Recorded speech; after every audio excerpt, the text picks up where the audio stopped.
Welcome back our standard 6th subject Hindi. साल भर में 3 मौसम आते हैं बच्चों। साल भर में 3 मौसम आते हैं। कौन कौन से मुख्य मौसम है? वर्षा, सर्दी और गर्मी। इन मौसम के अनुसार ऋतु भी बदलते हैं। वह 6 ऋतु है। वह 6 ऋतु कौन कौन से है? तो यह बसंती हवा, इस कविता का अभ्यास हम करने वाले हैं। बसंती हवा यानी वसंत ऋतु में बहने वाली हवा, उसे बसंती हवा कहा जाता है। बसंत ऋतु में बहने वाली हवा, उसे बसंती हवा कहा गया है। इस कविता के कवि है केदारनाथ अग्रवाल। इनकी कई सारी रचनाएं हैं। वसंत ऋतु में बहने वाली हवा यह बहुत ही सुंदर होती है। इसका आगमन शिशिर ऋतु के बाद आता है। वसंत ऋतु में सर्दी समाप्त हो जाती है और गर्मी अभी दूर होती है। ऐसा यह बीच का समय यह वसंत ऋतु है। तो वसंत ऋतु सबके मन को प्रसन्नता प्रदान करता है। तो देखते हैं कविता। हवा हूँ हवा में बसंती हवा हूँ, हवा हूँ हवा में बसंती हवा हूँ, सुनो बात मेरी अनोखी हवा हूँ। यहाँ पर बसंती हवा हमें क्या कह रही है कि मैं हवा हूँ, लेकिन कैसी हवा हूँ? एक अनोखी हवा हूँ, सबसे निराली हवा हूँ। अनोखी यानी क्या? निराली, सबसे अलग। सुनो बात मेरी अनोखी हवा हूँ। बसंती हवा हमें कहती है कि मैं एक अनोखी हवा हूँ और सबसे निराली हवा हूँ। मुझे किसी भी प्रकार का डर नहीं है, मैं बहुत ही निडर हूँ। मुझे किसी प्रकार की कोई चिंता नहीं है, मैं भी बेफिक्र हूँ। मैं बेफिक्र हूँ, मुझे किसी भी बात की चिंता नहीं है, ना ही किसी का मुझे डर है। मुझे किसी बात की चिंता नहीं और ना ही किसी का डर है। मैं एक अद्भुत यात्री हूँ। यात्री यानी क्या? मुसाफिर। मैं एक अद्भुत यात्री हूँ। मैं अलग मुसाफिर हूँ। मुसाफिर यानी क्या कहा गया है? मुसाफिर का अर्थ है यात्री। जहाँ मेरा जाने का मन करता है वहाँ मैं चली जाती हूँ। ऐसी यह एक अद्भुत, अद्भुत यानी क्या? विचित्र, सबसे अलग, निराली, अनोखी हवा हमें अपना स्वभाव यहाँ पर बता रही है। बसंत ऋतु में बहने वाली यह बसंती हवा कैसी है?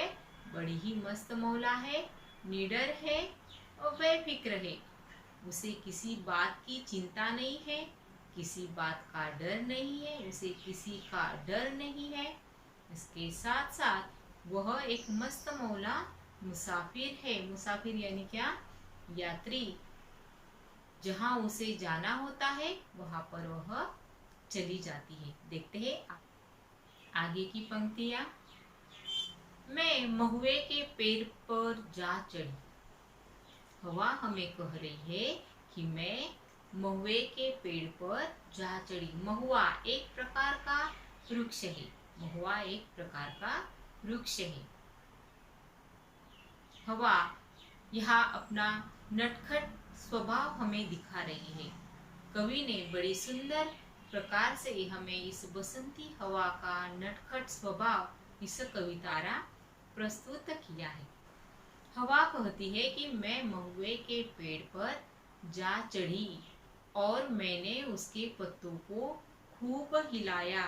जब हवा आती है तो पेड़ के पत्ते बहुत जोर जोर से हिलते हैं। वैसे ही यह हवा महुए के पेड़ पर चढ़ी और महुए के पत्तों को बहुत ही हिलाया, इतना हिलाया कि उन पत्तों से थपाथप जैसी आवाज हुई, थपाथप जैसी आवाज हुई।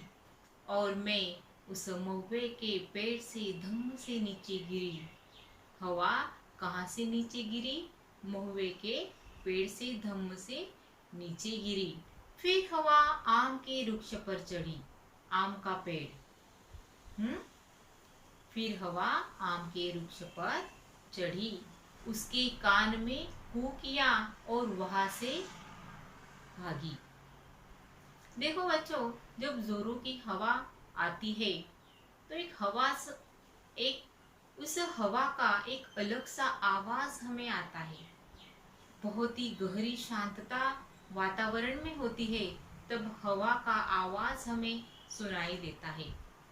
वैसे ही जब यह बसंती हवा आम के पेड़ पर चढ़ी तो वहां पर उसकी आवाज हुई, और आम के पेड़ पर कोयल भी तो बैठती है, और बसंत ऋतु की आहट सुनते ही कोयल भी कू की आवाज लगाती है।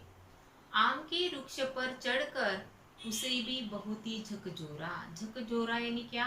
हिलाया झुलाया, जोर जोर से झोंके दिए। किसने? बसंती हवा ने। बसंती हवा ने आम के वृक्ष पर चढ़कर उस आम के पत्तों को भी बहुत ही हिलाया झुलाया, झकझोरा, और उसके कान में कू की आवाज लगाई।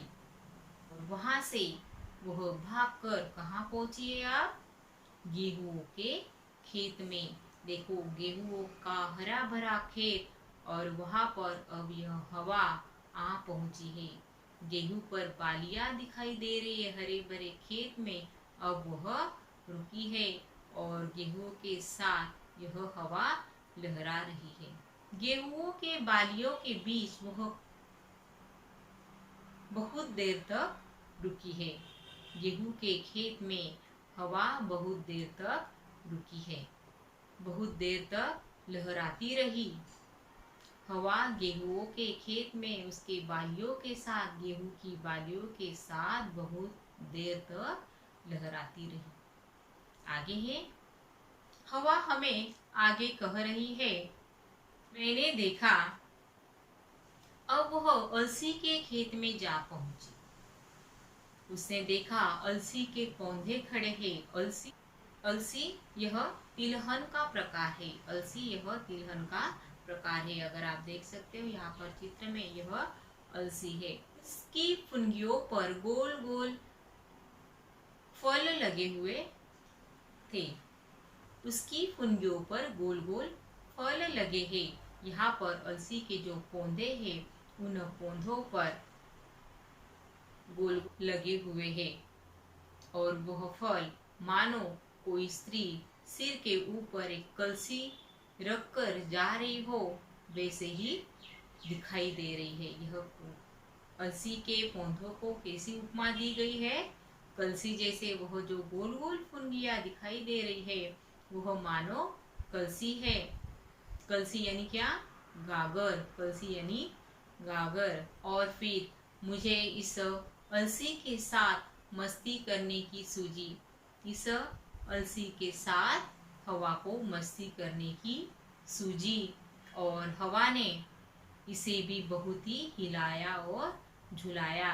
हवा ने क्या सोचा, क्या मस्ती करने की सोची? इस कलसी को गिराने की, जिसे जो पौधों पर यह गोल गोल फल लगे हैं, फुनगियां लगी है, इन्हें गिराने की कोशिश यह हवा कर रही है, क्योंकि हवा बहुत ही नटखट है। हवा ने अलसी के पौधों को जोर जोर से हिलाया।